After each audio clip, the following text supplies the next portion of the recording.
Good evening and welcome to Ebenezer. We're so excited you've decided to join us for our Wednesday night family ministries. We're about to begin, but before we do, we wanted to remind you of a couple of things. First, our church website, EbenezerPHC.com, houses lots of great information. Follow and like our social media channels. We have Instagram, Facebook, and YouTube pages. And lastly, our family ministry dinners begin at 5 o'clock, and we'd love for you to join us. All right, let's start. And this is number 8. Now, this one also is found in Matthew 8, 5 through 13. That's the one we're going to concentrate mostly on toward the end.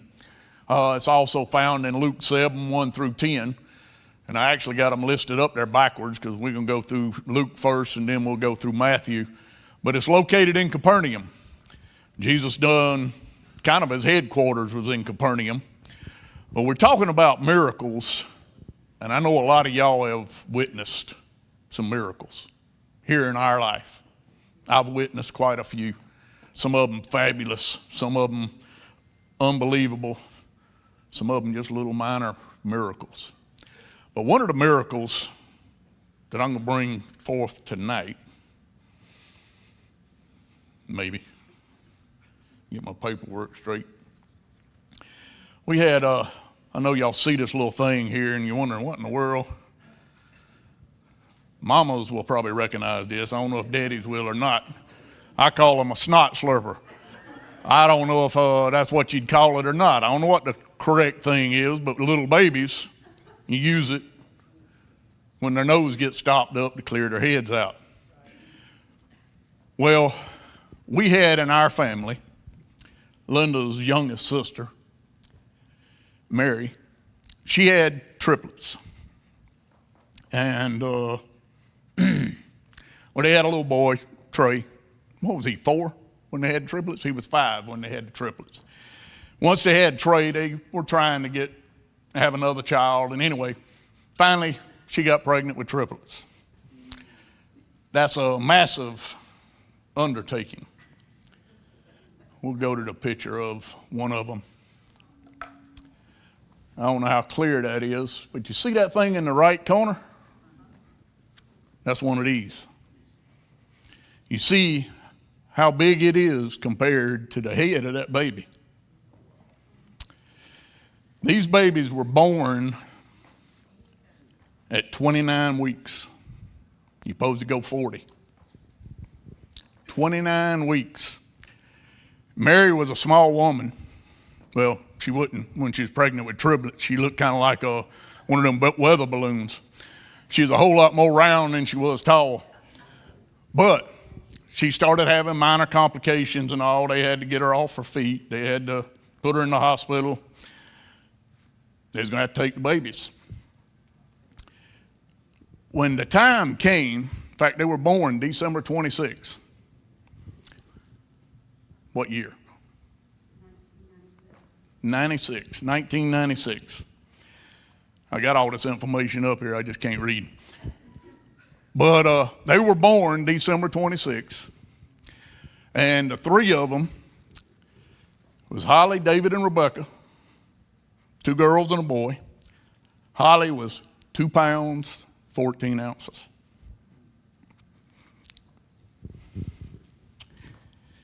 David was 2 pounds, 11 ounces. Rebecca, 2 pounds, 10 ounces. When Mary was getting ready to deliver them, a nurse come to Linda, told her, said, these babies won't make it.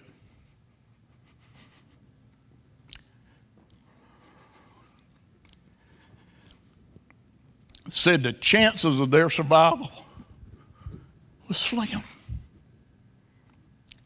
And if they did survive, they would have major complications. They'd either be blind, their brains wouldn't completely develop. Anyway, they listed all kind of problems they'd have. Linda told that nurse, you don't know my God, and don't you talk to my sister and tell her any of that. Said if the doctors think they need to talk to her, the doctor will. You keep your mouth shut.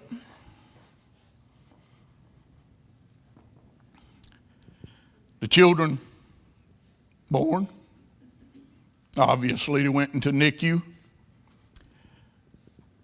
I think they said the boys are usually the last one to leave. David was the first one to leave. He stayed in NICU for 5 weeks. Then Holly, she stayed 6 weeks. Then Rebecca, 7 weeks. All 3 of them are doing great now. They're doing fabulous. But when they came home, you know, you got a diaper bag. Well, with them, you had a heart monitor, you had all this, so you had another big old bag, and they were hooked up with wires, and they had to be monitored. They had to be taking certain prescription stuff to help them continue to develop and all this stuff and everything. And it was a major undertaking. You got 3 of them. All 3 of them got these monitors on them. All 3 of them are very small babies. All 3 of them needed attention. Well, Linda, it's her sister. She helped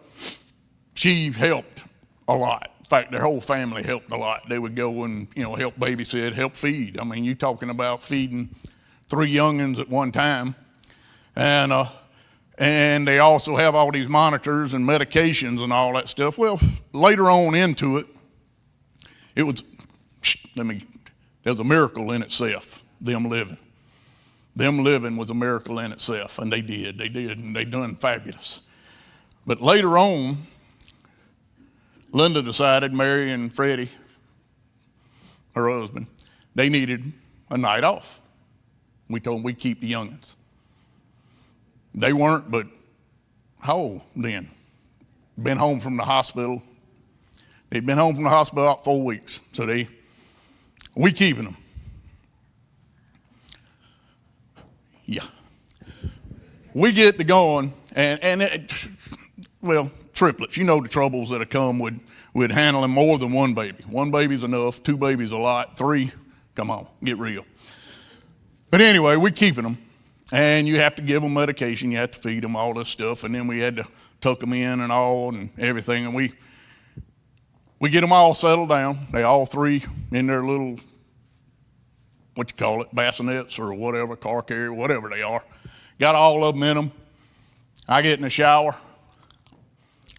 I don't know what Linda was doing. But anyway, one of the alarms go off. When the alarms, when the alarms go off,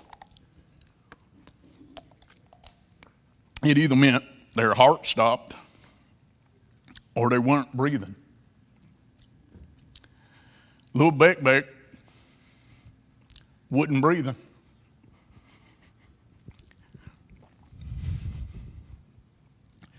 When I got out the shower, which with Linda screaming, I was out pretty quick.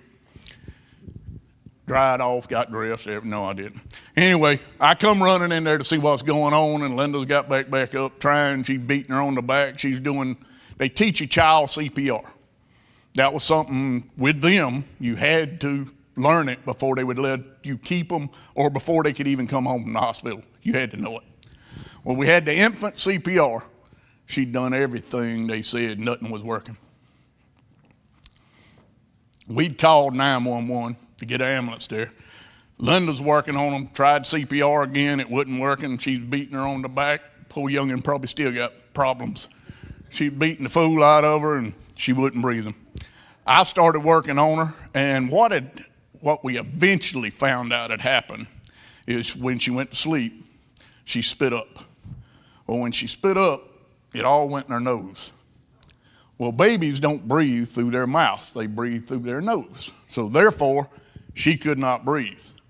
And we found it when I pried her mouth open and stuck my finger down her throat, because we thought she was choking. Stuck my finger down her throat, all of a sudden just the air shot in there. Well, once we figured out everything, we got her cleared up and everything was fine. She wound up, in fact, the ambulance showed up, the ambulance checked them out and said, yeah, y'all good. If you want to go to the hospital, we will. If not, everything's fine now. That will get your heart rate going. Linda was praying like crazy. And the Lord answered the prayer. That little baby was already blue. And we thought the worst. But God stepped up. Now, those three are, is it 30? They read my notes. They're 30 years old. In December, probably the 26th, ain't it? But David, he's working for the city of Columbia, police officer. And he's got a wife and a little boy. Little boy. I get that mixed up sometime. Of course, all of them got boys. Ain't none of them got girls. Holly, she's a school teacher. She just transferred down to Bluffton. And then Beck, she's what is it that she does? I have to get this right. A producer of home help shows.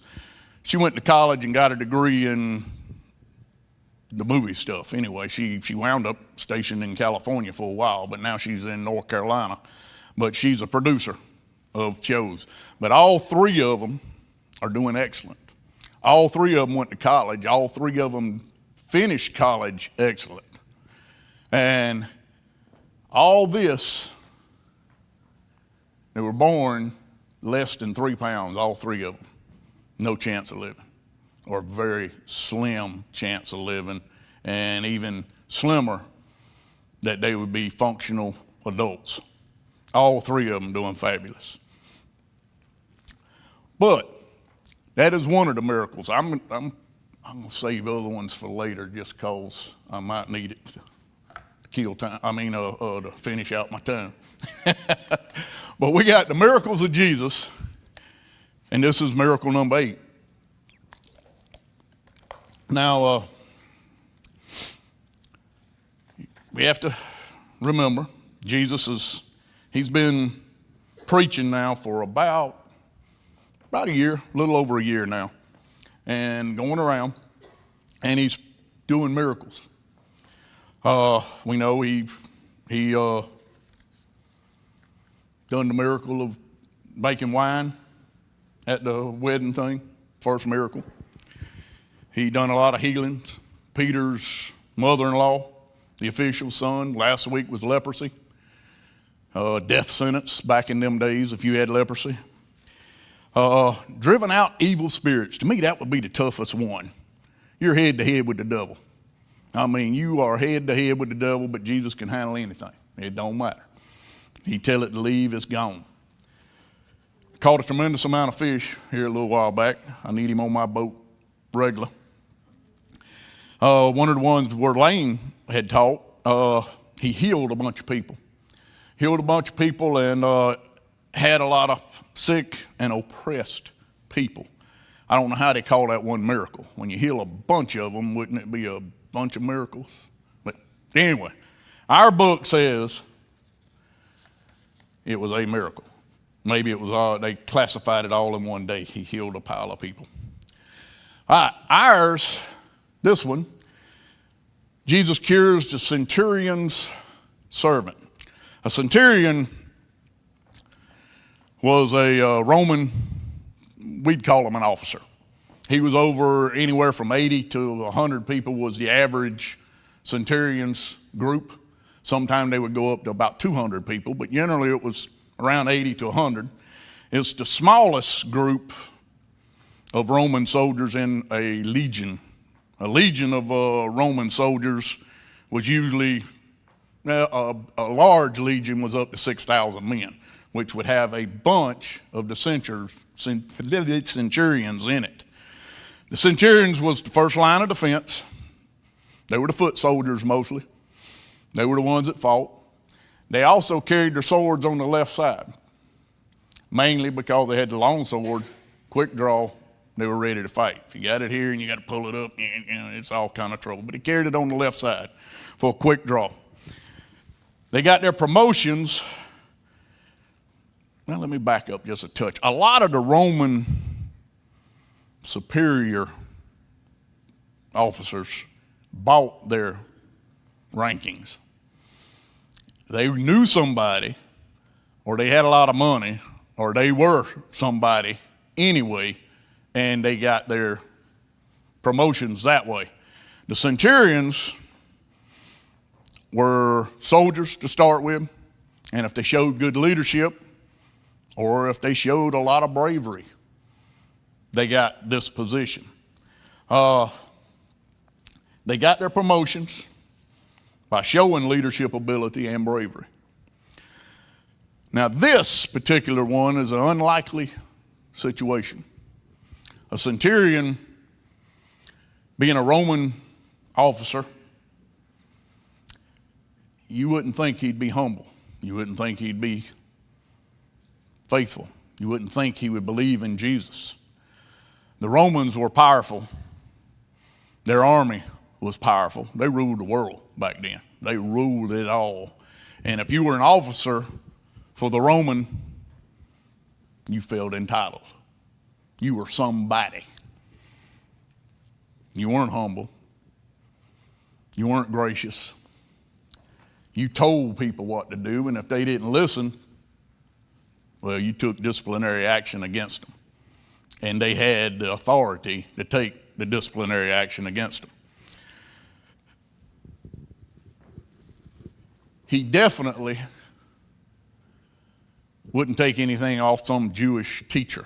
And that's what they called Jesus at the time, was a Jewish teacher. As a centurion, he wouldn't take it. He was never below any common person. But this centurion was different.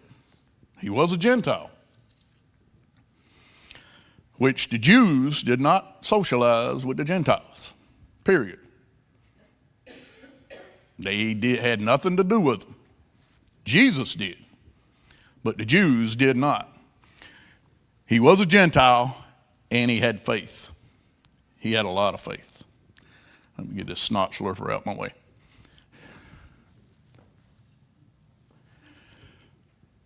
All right, we're going to go into Luke 7. Oop, that ain't it. How about that one? Luke 7, 1 through 10 is what it is. And it says, when Jesus had finished saying all this to the people who were listening, he entered Capernaum. He was teaching, he was preaching. Now, also, let me back it up just a little bit. Jesus doing miracles now for about a year. When people heard he was coming to town, the crowds showed up. They would show up now. If we all of a sudden had it where we were laying on hands and we were healing people, we were kicking out demon spirits. We were doing all this stuff that Jesus was doing, everything he'd done, everything he said. People were being healed. A lot of people. Major healings. Leprosy. Crippled. A lot of stuff that they did not see. But it don't happen. Doctors definitely didn't know what to do with any of this. He was healing people, so the crowds are showing up. They were there. All right. When Jesus had finished saying all this to the people who were listening, he entered Capernaum. There a centurion's servant, whom his master valued highly, was sick and about to die. The centurion heard of Jesus and sent some elders of the Jews to him. Now he sent elders of the Jews. This is where kind of the way it was then. He was a Gentile. You don't go up and talk to a Jew. But he was friends with the Jews in Capernaum. This Centurion, I can't pronounce him for some reason, but he was friends with the Jewish people in Capernaum. And so he had some of the Jews to go and talk to Jesus. And he sent the elders of the Jews to him, asking for him to come and heal his servant. When they came to Jesus, they pleaded earnestly with him, "This man deserves to have you do this because he loves our nation and has built our synagogue." So Jesus went with them. He loves our nation. They're talking about the centurion. He loves the Jewish nation. That don't happen with a Roman soldier. That don't happen with a Roman officer. And he built the synagogue. From what studying I done on it and checking on it, this man had his own people, had his own money, had everything. It didn't cost the Jews anything. He built the synagogue for them because he liked the Jewish people. And he liked, well, we're going to find out, he liked Jesus. He was not far from the house when the centurion sent his friends to say to him, "Lord, don't trouble yourself, for I do not deserve to have you come under my roof." This is another one of them ethnic things. Jesus is not supposed to go into a Gentile's house. He's not supposed to go into any of this stuff as a Jew. Jesus did not follow the Pharisees' little rules and regulations. But that's where that was. He's not supposed to go in there, and this centurion knows this. He knows it could cause a stink with the Jewish people, some of the high-ranking Jewish people. He says, "That is why I did not even consider myself worthy to come to you." So he didn't consider himself worthy. He's not a Jew. "But say the word, and my servant will be healed. For I myself am a man under authority, with soldiers under me. I tell this one to go, and he goes.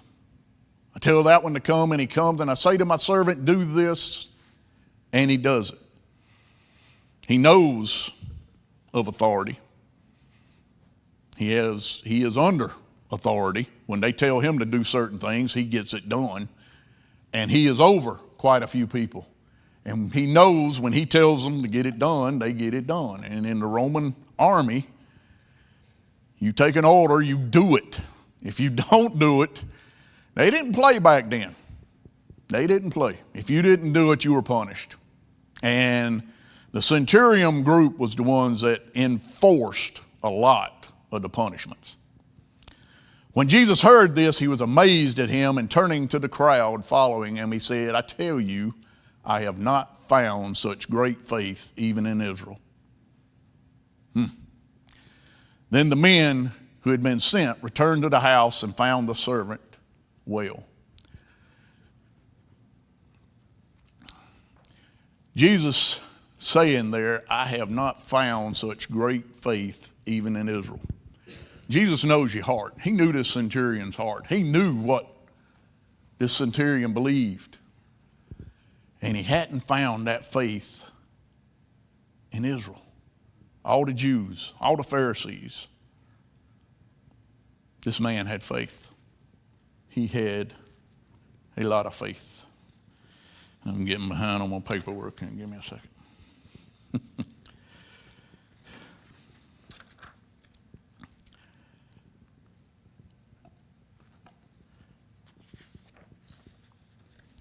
We're going to go into Matthew now. Matthew looks at it a little bit different. Luke is more with the people. He likes all the little details, all the little stuff. I like Luke. I like the way he puts everything. Matthew's more kind of to the point. When Jesus had entered Capernaum, a centurion came to him asking for help. See, he says the centurion came to him. A lot of people fuss about this, saying that,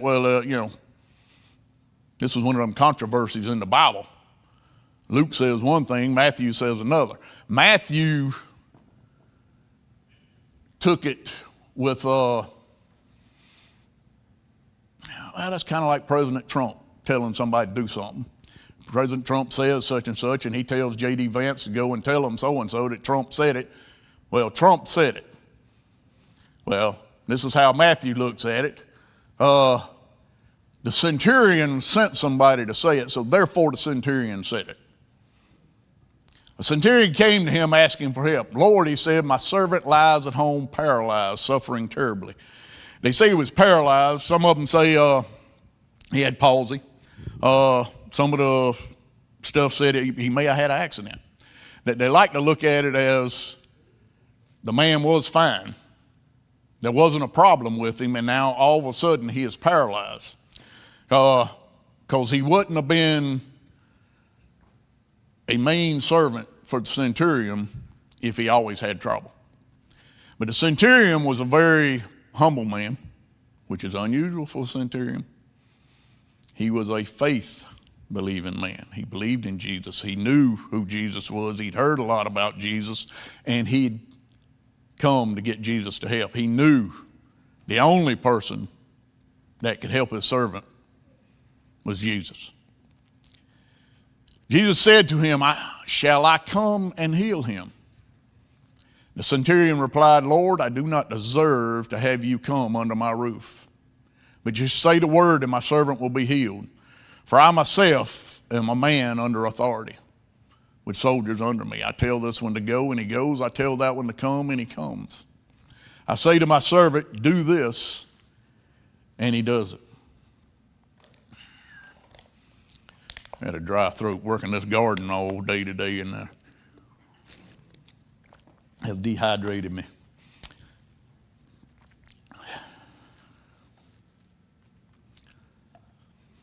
When Jesus heard this, he was amazed and said to those following him, truly, I tell you, I have not found anyone in Israel with such great faith. I say to you that many will come from the east and the west and will take their places at the feast with Abraham, Isaac, Jacob in the kingdom of heaven.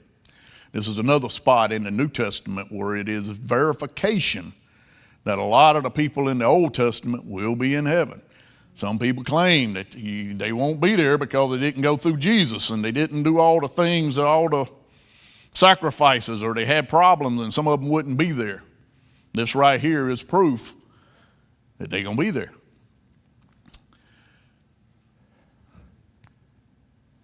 Where am I? I say to you that many will come from the east and west and will take their places at the feast with Abraham, Isaac, and Jacob in the kingdom of heaven. But the subjects of the kingdom,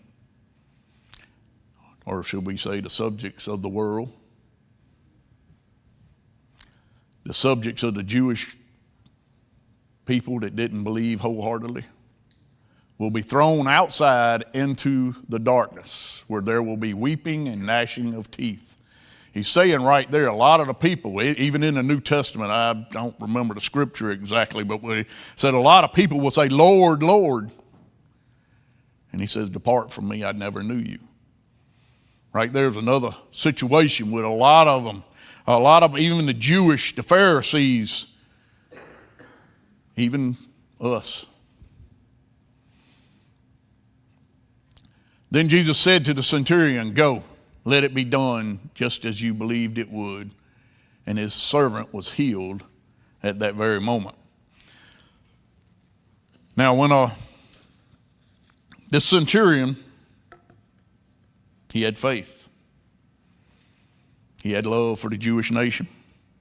The evidence, I mean, he built them a synagogue. That's not a minor feat. In fact, where that synagogue is, they have, what do you call it, architectural, they've dug it up. You can actually go and visit that site where this synagogue was in Capernaum. But he showed evidence of loving the Jewish people. He built them a synagogue. He also calls Jesus Lord. So he knew in his heart who Jesus was. There's no way he seen or heard all of these miracles being done. He knew that he was God. He knew who Jesus was. In Luke, the elders even said that this man was worthy for Jesus to go and heal his servant. Worthy. He had the Jewish people in Capernaum backing him, vouching for him. The man had a good reputation. He was a good man. He was a humble man. He looked out for people. This is extremely unusual back in them days. The Roman soldiers took, they didn't give. Jesus uses this man as an example. In verse 10, it says, no one has such great faith. No one. Wow. Can he say that about us? Do we have such great faith? Jesus marvels at his faith. I should have wrote it down, but I didn't. There's only one other place in the New Testament where Jesus marveled at something. So he took Jesus, he marveled at it. This man is something. It says, many will come from the east and the west. That's us. That's us. That's a lot of the older people that's come and gone from the east and west. That's not the Jewish nation. That's from the east and west. That's us. That's Gentiles. But the subjects of the kingdom, and I'm the one that said subjects of the world, but the subjects of the kingdom will be thrown outside into darkness where there will be weeping and gnashing of teeth. The subjects of the kingdom, they're talking about there the Jewish kingdom, the Jewish believers. A lot of the Pharisees were trouble. Oh, they preached. They said what they thought was right, and what they thought was right was the laws of Moses.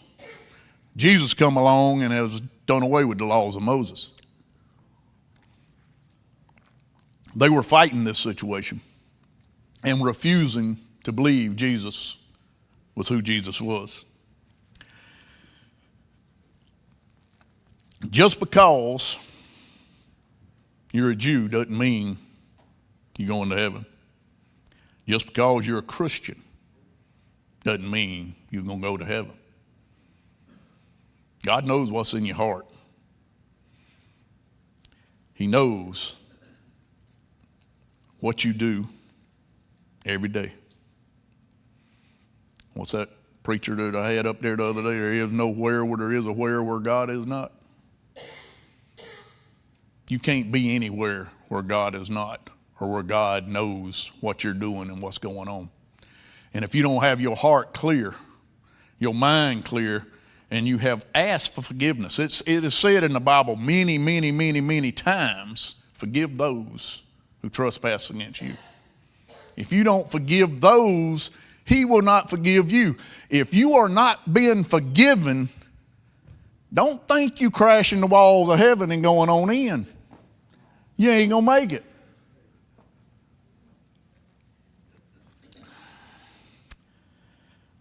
Jesus confirms the centurion's faith by saying, go, it shall be done just as you believed it would. The centurion had such faith, he knew Jesus could heal. He knew he could heal without even setting foot in his house. He knew he could heal without touching his servant. He knew all he had to do was say the word. All he had to do was speak the word. And Jesus indeed can heal by just speaking the word, just saying it. This man's faith was great because he understood who Jesus was. In verse 9 he says, "For I am a man under authority, having soldiers under me. I say go, and they go. I say come, and they come. I tell my servant to do something, and he does it." This is given as the reason of why Jesus needed only to speak the word for the servant to be healed. He knew the faith the centurion had. He knew the faith. Just as the centurion is under others and must obey their orders, and just as he has authority over others, Jesus has authority even to diseases for them to depart from him. Even diseases. We seen where he talked to the fish and they all got in the boat. We seen where he just touched a man with leprosy and he was healed immediately. Back in them days, you don't touch somebody with leprosy. In fact, they had to walk across on the other side of the street screaming out, "Unclean, unclean, unclean." They weren't even supposed to come into the city. They were supposed to stay outside the city. Jesus touched him and healed him. Jesus spoke the word and he healed him. Matthew's point, Jesus is reaching out even to Gentiles. Back then, he wasn't supposed to mess with Gentiles, just the Jews. This centurion was a Gentile. He reached out to him. It's not what race you are. It's not what country you're from. It's not whether you're rich or poor, educated or dumb as a brick. Most of them worked for me back. No, they didn't. I had some good fellows. I shouldn't say that. Most of them were pretty smart. All that doesn't matter. Your faith is what matters. It's whether or not you have faith in Jesus Christ, true faith. We all need to be healed, not necessarily from sickness. Some of us need to be healed from selfishness. It's all about me. Me, me, me, me, me. My wife likes to say she don't like them songs when it's all about me. Me this, me that, me the other. I tend to agree with her. It ain't about you. It ain't about you at all. If you think it's about you, you need to pray about it. Jesus can heal that. He can also heal you of your sinfulness. We all sin. We all fall short. But if you get on your knees and you ask for the forgiveness, Jesus will forgive you. And he'll throw that out. We're the ones that keep bringing it back up. We're the ones that can't forgive somebody of something they done 5, 6 years ago or 2 or 3 days ago or what they said yesterday. We have to forgive. We've got to forgive. Now, there's some people out there that you need to forgive them, but you don't need to forget. Because there's some people that'll do it over and over and over and over and over, and as long as you keep giving, they'll keep taking. God don't tell us to be a rug for whoever. He tells us to forgive. He tells us to help the people that needs help. It's a sermon in itself to go into what he tells you to do and what not to do. There are some people we're supposed to turn away from and leave them alone, period. Don't have anything to do with them. There's a lot of people we need to help. And that's where you need that spirit of discernment to be able to know who actually wants help and who don't. Jesus is the only one who can heal us. The centurion had faith in Jesus that he was able to heal his servant with just a word. And this man knew he needed somebody to heal his servant that had supernatural powers. And Jesus is it. He's the only one that has supernatural powers.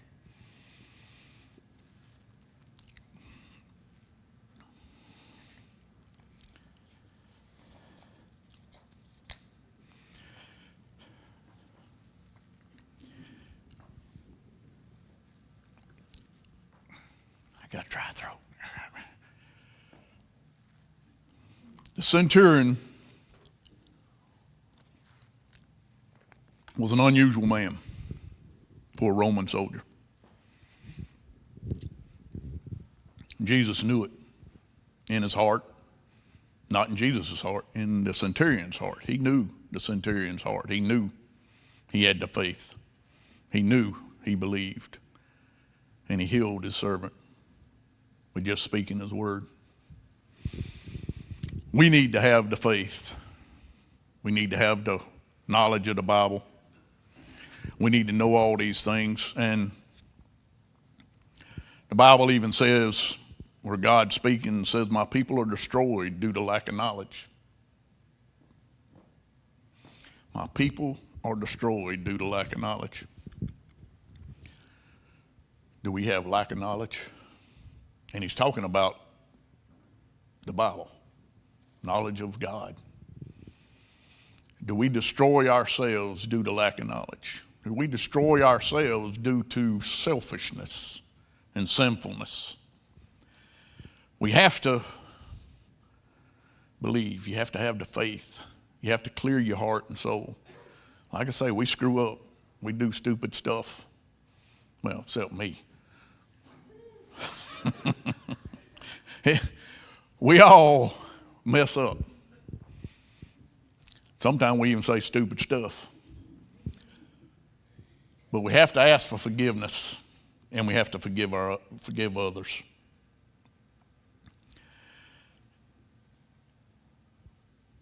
But miracles is something that still happens today.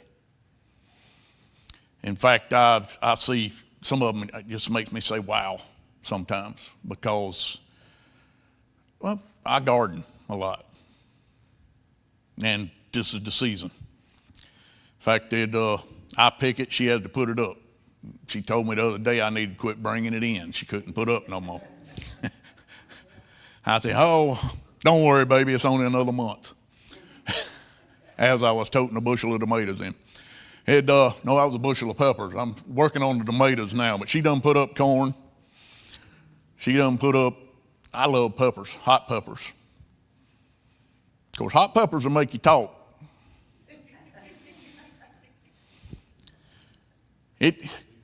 They get you going down, they get you coming out.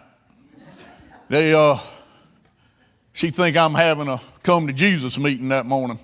Oh, glory, Lord, help me. Whoo, want to sit in the creek. But I love hot peppers, and she makes a hot pepper jelly, and she makes a lot of hot sauces that she'll make all kind of hot sauces. I don't know if y'all eat that firecracker shrimp or whatever at one of the places got the shrimp with the hot sauce all over it. She makes a fabulous one. She also makes a dipping sauce. Used to be a restaurant, Hennessy's in Columbia, that we'd go to every now and then, and they had what they call a Thai sauce. It'd smoke you. But boy, that was some good stuff. She makes me a Thai sauce. Now, I take my piece of meat and I dip it and mop it all around and I eat it. She takes hers and says, and if she almost touches it and says that's hot enough. But she's been putting up peppers, pepper jelly and pepper sauces, and she's gonna make me some salsa. And I tailgate at the ball games with the triplets and Mary and Freddie, that whole group, and Trey, all of them. We all tailgate together and have for, how old am I? We've been doing it ever since I started going to football games. We tailgate with them. But Freddie, brother-in-law, used to like hot, spicy stuff. He's basically got allergic to it now. If I start talking about hot peppers, sweat starts literally rolling off of him. I mean, he has to take a wet towel. He has to sit there and mop it. I'm sitting there eating stuff that I see the smoke coming out the side of my ears, and he's over there sweating like fool, and he's 10, 15 feet away from me. Just thinking about how hot it is, it makes him sweat. But they're good people. The demics are some good people. I enjoy them. But anyway, we're putting up the vegetables. How I got sidetracked, I don't know. But one of the things that's a miracle to me is growing a lot of stuff. Okra. I love okra. Some people like it, some don't. It don't matter. I don't care if you like it or not. I like okra. But if you don't pick the pods of okra off that plant, it quits making okra. You get about 6, 7 pods on there, it quits. If you trim it and you get that okra pod off of there to eat, it will make okra till frost comes and kills the plant because it's trying to reproduce. God put it here to reproduce. Now, a lot of people say, plants can't think, plants can't this, plants can't. God's put it in them. If you leave that plant alone, it gets enough seed there, it's going to quit producing seed because it's got enough for the next year. If you keep taking it away, it's going to keep reproducing it. And some people say there's no God. This happens in a lot of the different things. A lot of it. And it's just fascinating to me. One of the things, I'm going to go with another miracle here. I'm going to talk about Linda's mama. Linda's mother, great lady, she wound up getting breast cancer.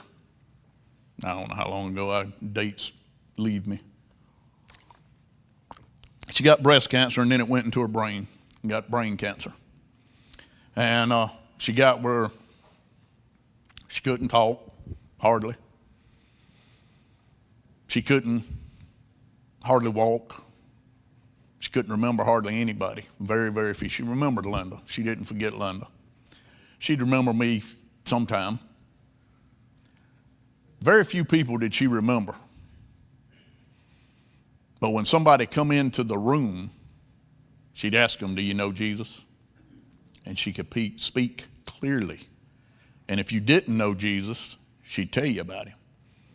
If you did know Jesus, she'd still tell you about him and what all he's done for her. And yet, that's all she could do. That's all she could do. She went on with the Lord. But she was always able to speak about Jesus. Clear as a bell, speak about Jesus, even when her mind was completely jumbled. I'm going to go back on Linda one more time. One of these, I know y'all know Linda's had some breathing issues, got an allergic reaction, lungs swole, all this stuff and everything. And God's touched her, and she has come a tremendous way from where she was 5, 6 years ago.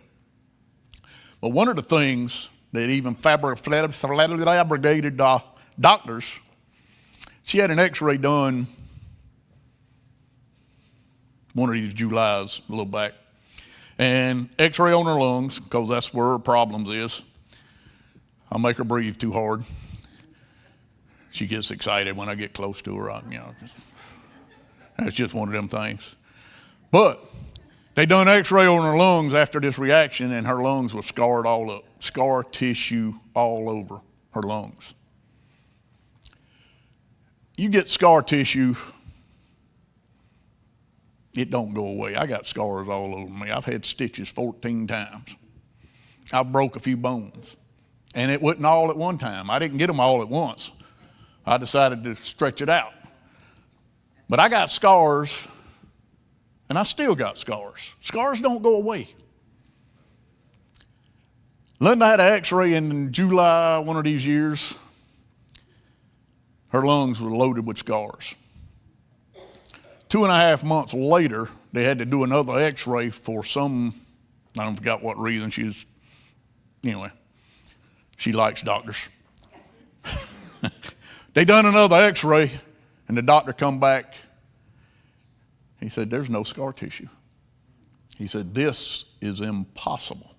This does not happen. 2.5 months later, lungs full of scars, completely gone. There ain't but one way. Supernatural healing. Miracles happen even today. Some of them are minor, some of them are small, some of them are fabulous. Some of them's unreal. Keep your faith, keep it strong. Pray to God. He'll answer your prayers. Sometimes he don't answer them the way we wanted to. I wanted him to heal Linda where she'd be up dancing the jig and running around, chasing me around the house instead of me chasing her. But she is healed tremendously from where she was. For 2 years there, she wasn't going to live. I was told she was going to die, I think, 3 or 4 different times. She was in the hospital and the doctor, she probably won't make it in the morning. Done a lot of praying. She's still making it in the morning. And she is a tremendous amount better. I pray to God every day and I thank him every day for her. She's a blessing to me. I hope I have the faith that she has. I hope y'all have faith. That's the only way to get to where you're going. The only way. That's all I got for you. Was it take God with you? Or is it go with God? Take him with you too. Thank you so much for joining us this evening. We hope to see you again soon, Sundays at 10 and Wednesdays at 7.